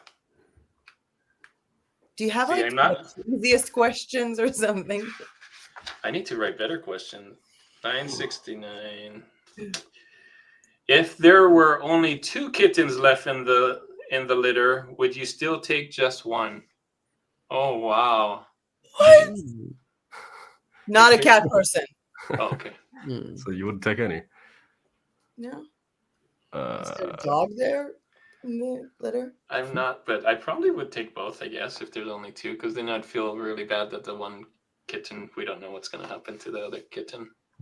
That's a strange Yeah. question. Poor kitten. I'd take both. I like If it that. was puppies or bunnies, I would take both. If there were 2 puppies, I would take both. I would be There you happy go. that there are only 2 left because then I would take 3. sorry we didn't get to all of them, but should we do this one? Yeah, on last Okay, last one, 568. I got this on Amazon. Link in the description. No, Those unique what? Maybe I should post this book on KDP. It's really easy to create these books. It's Jonas KDP. it is. You could probably use AI to make 1,000 more questions and just do the same cover. All right. 568. 568. Who was the last person to ruin your day and how? Wow. Wow, we just went negative on the. No, but that's good. I mean, we need like the meat of the story. Ruin my day and how? I don't know. Really, that's on me if my day is ruined, right? Yeah. I think Very so. stoic. I can't think of anybody that ruined my day. Come on, guys. There was this one in the comments. Guys, isn't like a crazy girl ruin something for you? No. Oh, you mean a long time ago? Not recently. Let's see. Ruin my day. I guess somebody cut me off in traffic. I don't know. That didn't ruin my day though. You Yeah. should move to Bansko. We don't have traffic here. No one can cut you off. Okay. Maybe like a horse. Okay. Or When you was the can- last time a horse ruined your day? You can actually get late 1900, to a lot of places here. You can actually show up really late because a herd of cows is crossing the street. And you And can you use have that to as an excuse. 12 minutes. You go to work late and show up to work late and be like, there was the herd of cow. Okay. That's Yeah, fine. There we was have that that. cow again. Yeah. Sorry. That works. Well, I know something that kind of ruined my day. I was really looking forward to going to Lidl in like a week or so. It's on the town next to us, and apparently they're going to close it for 3 months for renovation. No. So that The whole put a lot of town? pressure on hummus needs, because the good hummus is there, and I was only supposed to go next week, and they're closing. So no Oh, good no. hummus for the next 3 weeks for For me. 3, wow. I 3 don't know if months. Americans know Lidl. Do you know Lidl? Do you know? I know little about it. The They have Yes. Aldi. It's a bit like Aldi. Ach, Lidl. Oh, okay. Yeah, Oh, Lidl.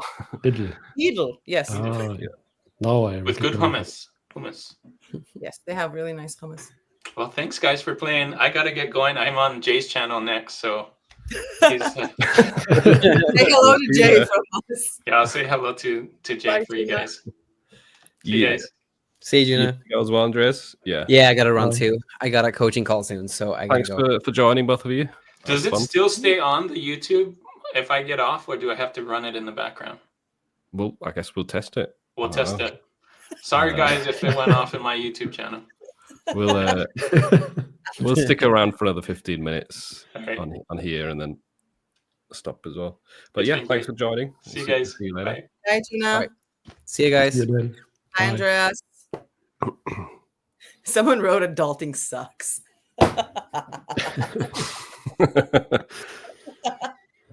Love that. So, Daniel, how was your first Print on Demand Council? Yeah, great. I think this is a pretty Yeah, I got entertaining one. not too many questions. Maybe next time there are more questions. So We didn't ruin your day. I prepared the whole week for this. I really need to think something like that thing that Juna said for KDP, because I was looking for like to try to show like the quality of KDP versus a different supplier that I know. So I was really looking forward to doing like an actual textbook, not like photos and stuff, but you know, to write a whole book just for the purpose of that. So I'm thinking I will do one of those the books to ask questions to get to know each other. I just need to, you know, phrase it in a different way. I'm pretty sure there's like loads of those books out there, because I've seen like some people like bring them into like parties and games, like game night, like years ago. But that is a good, cool book to try for KDP. I'm gonna write Yeah, it really. down.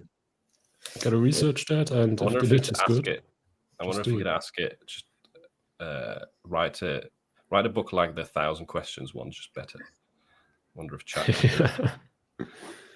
Here's this think, book like, as a I PDF. would Write put it them like this. categories, and I would mostly do like I think I will do like, maybe not to put it as a big thing, because if you look at it, okay, and maybe this is a good idea for print on demand stuff. So right now what we had is a book with 1,000 general questions, yeah?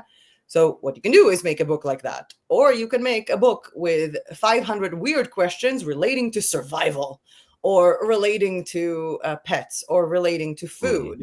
So just make topic specific books. And you know me, I'm going to choose the survival one. I should have gotten the stockpiling food question. Could have shown you my stuff. Have you been on any survival shows? No, I was the reality TV show was quite fond of trying to recruit me for several years. Really? But I think like the level How of come? How come? Do they? How do they recruit Big you? Brother, The Voice, and a bunch of other stuff. Personal Story and places I gone viral in many years ago. Oh, like okay, okay.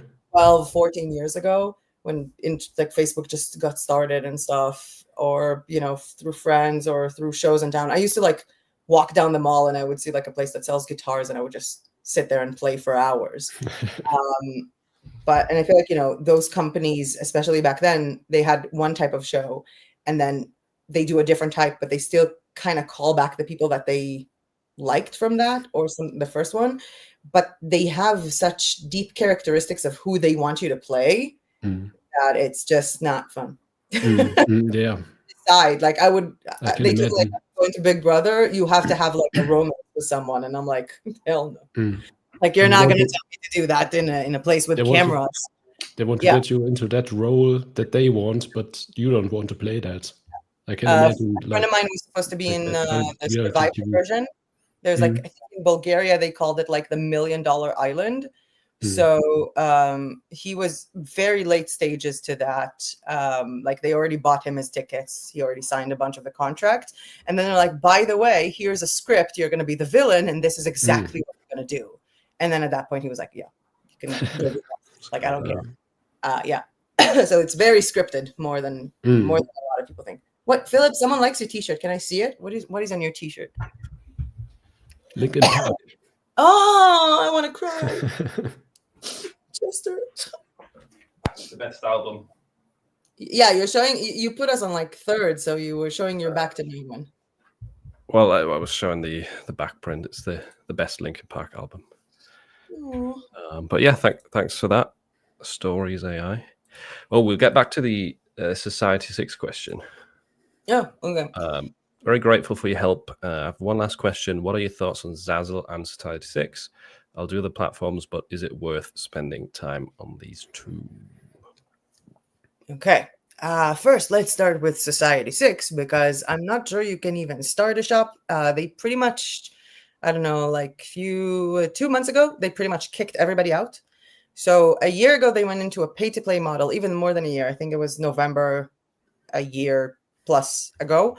They went into a pay-to-play model that you had to pay them with tiers, and they delayed it. Then they did that. And then 2 months ago, they decided to just randomly kick out, if I'm not mistaken, 90% of the sellers from the platforms, including the ones who were paying them, including the ones who have been paying all this time and uploading designs. They just said, oh, we have this. They have this kind of line of aesthetics that they want to go with their shop.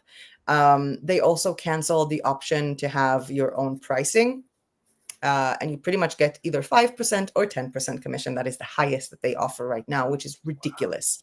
Yeah, they're leveling up everything. Basically, it's kind of going to look like Society 6 is a store with a concept of its own. And yeah, so Society 6, I'm not even sure you can open a store these days. With Zazzle, one thing that I did like, especially about Zazzle and Society 6 when they were still normal, is how easy you can affiliate yourself. So whenever you promote your product on Pinterest or on Instagram or wherever, you can put an affiliate link to yourself and basically either make a double commission if someone uses your affiliate link and buys from your store, or just make affiliate commission if they buy from someone else. This is completely legal, and they even tell you to do that. And with Zazzle, I think that the best thing to do, first of all, is either play on customization, because one of the best things on the platform is that you can basically create like a notebook or something, and the person who's buying it customizes their name on this planner or whatever on a mug or these kind of things, and even customize their own photos and uploads their own photos. So I would probably go towards that direction, but I would also choose to go with some kind of niche to your store. And of course, with Zazzle, you can open multiple stores under the same account. However, with Zazzle, the minute you open your Zazzle shop, before you start uploading things, fill out the tax form and wait for them to tell you that it's okay. Because I have seen people, including myself in the mirror, who have been making a lot of sales on Zazzle, and for the 6th time, they don't like my tax form because they decided it wasn't good. This is that is the worst platform to get your tax form accepted. I've never had an issue with getting tax forms accepted, but they will point out like one letter is wrong or something like that. No. That's the thing. Zazzle will not point out anything. They will not point out anything. And for sometimes it's even like, oh, we didn't even get your tax form. So I remember there were like, I think I sent it 3 times. And then they were like, oh, we saw your applications. You had a mistake in one of them. In which one? That's it. They're not telling me. For me, despite the fact that it's completely legal that I'm currently a resident in Bulgaria and my business is in Israel, to Zazzle, it's weird. But I have seen a lot of people who make some kind of mistake, and it's not even the point of whether you're going to make that mistake or not. It's the point of there is a person who's filing this. Maybe that person is going to make a mistake. Maybe that's going to get lost somewhere. So don't put your efforts into this unless, you already know that you can get paid. And I've seen people who do this with even the level before of starting to upload to a platform without realizing that the platform only pays you in a certain method, which is not acceptable in your country. I would definitely say with Zazzle, unless you're trying to rank up when it comes to like wedding invitations or baby shower invitations or the wedding and baby shower niches in general, think about marketing from the outside. Always upload your own photos, like that's the best, or your own mock-ups. I do know that a lot of the products that I sold a lot were products that I genuinely liked or designed for friends. So I would order that for a friend of mine, using them as basically like a birthday gift or whatever, and then take a lot of photos of that product and use those photos on Zazzle, because I think it's one of the only marketplaces where you can upload your own photos and your own mock-ups. So I would definitely do that.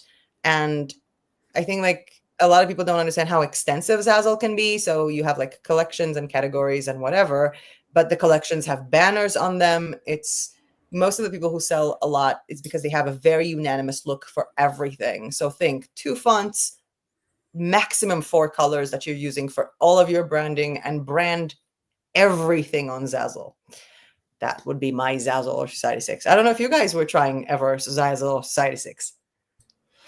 Like Yeah, I used to. Which one, Zazzle or Society 6? I used to sell them both. Society 6 just kind of died out, which I guess is in line with what's been happening. Zazzle, I still get sales. To be honest, I've not logged into Zazzle in like a year, but I still get sales from it and payments. For what type of products? It's just the same kind of designs of an Amazon, like static t-shirt designs, just repurposed. But you sell them on t-shirts, or because like on Zazzle, like if someone sees your design on a t-shirt, they can put it on a mug and buy a mug with it. That's like one of the most unique things on the platform. They can pretty much put it on any one of the 1,300 products that they have. Yeah. No, they didn't just sell on t-shirts. They did sell on other products, or they do sell on other products. I've not checked it in so long. I don't even know what's like the most selling product for me there. But it's never sold very much. Like it's never had anywhere near as many sales as my Amazon or Etsy, etc. So I've not put much effort into it. It's just kind of a side thing, because you could, or you were able to upload to it with Flying Upload back in the day. I don't think you can do that anymore. They're very anti upload. Never used an uploader. Really? Yeah, you do everything manually. Okay. Because I like doing it. I like doing it. And I feel like, again, if you can do those things and do more and more of them, it's different than I like doing something. I do it once and then I market it. Like my approach has always been different. So you're not into the masses of designs. You're more like you put your love into one design after another. So you don't need an uploader. I would put, let's just say that I would make a design with love, but I would put more of the love into the, 120 Pinterest pins that will go to that specific design. Okay. Mm-hmm. That was more my thing. Yeah, I think I uploaded some designs on Society 6, but not on Zazzle. But the uploader is horrible. Don't make much money on Society 6. I don't even think that I would make money there. Everybody out. Like I was selling there, and they kicked everybody out of Society 6. I had an uploader, a multi-uploader. It was back in the day, Ninja Uploader or something like that, for 3 months. And then I uploaded basically all my designs to all the different kinds of platforms. But I think Society 6 was under there, but not Zazzle. But there was TeePublic, and like every month I get $1 or $2 from TeePublic, so it's really not worth it. You sell a t-shirt on sale or a sticker. Yeah, like you get 50 cents royalties. Yeah, like what? I still get somehow like sort of affiliate commission from TeePublic, because apparently at some point I set up one of those referring shops. Like you can make a shop and put other design in it, like a shop front. So I think I wasn't even sure what I was doing at some point, because they have this thing where you open like a curator shop or something, where you can put other people's designs and then market that externally. So you basically make affiliate commission. So I think I've had that shop at some point when I wasn't even sure what I was doing. And then a lot of the things that I was pinning on Pinterest, apparently I pinned from that shop instead of from my own. So I still get like affiliate commission from TeePublic, and I don't know where it's coming from. I think Juna does that as well. He gets affiliate commission from it. There also used to be a model, I don't know if it still exists, where you could share your link, and if other people open a store and get sales on that store on TeePublic, right, then you get a commission for each sale they make, like $1 per sale. That used to be pretty good as well. But yeah, I don't get many sales on TeePublic anymore. I used to, but since the tiering system came in, it's just all kind of died. I don't even look into the account, so I'd rather not get money from TeePublic because I have to bookkeep it. I have to get the invoices and something and stuff like that. Bookkeep an extra $1 per month. But it's true. If you work with an accountant, like I've seen, for example, if I move my business to Bulgaria, there is a pretty good chance that for any invoice that I want to lay out there, I'm going to pay like €4 per invoice. Like Really? do it or something like that. They basically bill you based on the number of invoices that you have. So like a lot of these things, I even thought about it when it comes to like selling digital downloads or stuff like that. I would much rather even the digital downloads, instead of working with PayHip, where you get the money right away with PayPal, I would prefer to work with Fourth Wall, where you get paid once a month. Because then, one invoice instead of many. But that is if I move my business to Bulgaria. But that's definitely a thing. Like, I mean, to just invoice things, if you just make like $50, it's better that, or $1, it's better that it just won't come in. It's not worth your time. Well, I closed the account, but I think I don't have the account details anymore. You both have a very similar, like, hexagon things in your background. Is that like a Germany thing? You both have hexagons in your background with plants. It's a YouTube thing. Germans like hexagons. Yeah, maybe. I see that usually with the YouTubers who talk about life-relating topics, not professional tutorials. And it's really interesting. Your backgrounds are very kind of similar. Your background is like ever-changing. Always some new artwork to see. No, did you see my wall? Really you saw my wall painting, right? I've seen it, yeah, but the audience hasn't, I don't think. You painted it? Yeah. Yeah, it took me 8 days. 8 days. 8 days and That's 180 acrylics. It goes all the way to the floor, and there is mess on the other side, so I won't show you the other one. Yeah, that one's completely mine. I'll just say. Nice. Very nice. Yeah, and I painted it with a very, very small brush. Also, the other stuff in the background. Oh, cool. A little owl there. So, yeah. Right. On that note, I have to jump off. But yeah, we've been going nearly 2 hours. What? Are you joining Jay and Juna? No, I wish. I just need Jay and Juna 5 times in a row. Jay and Juna, Jay and Juna, Jay and Juna. Joining Jay and Juna. Oh, joining Jay and Juna. Oh my god. Okay. I'm out. No. English brain failed. But yeah, thanks to everyone who joined us today. That was had a lot of comments today, a lot of questions. Sorry we didn't get through all of them. But we'll be back. We'll be back in about a month from now. Maybe to do with lightsabers, hats, rubber balls, and Juna's book. Exactly. Yeah, that's the plan. You do it like we'll that. see you back then. Thanks to all. Thanks to everyone who joined us in the chat, and to you as well for joining us, May and Daniel. Thank you. Oh, since Daniel is new, I know everyone knows May by now, but let me drop his channel because he's got a very underrated channel in my opinion. I'll drop his link right now. So check him out. Give him a follow, and Thank you. You're welcome. And we'll see you next time. I'll play that intro again just for fun. Why not? Bye-bye. Bye. Bye.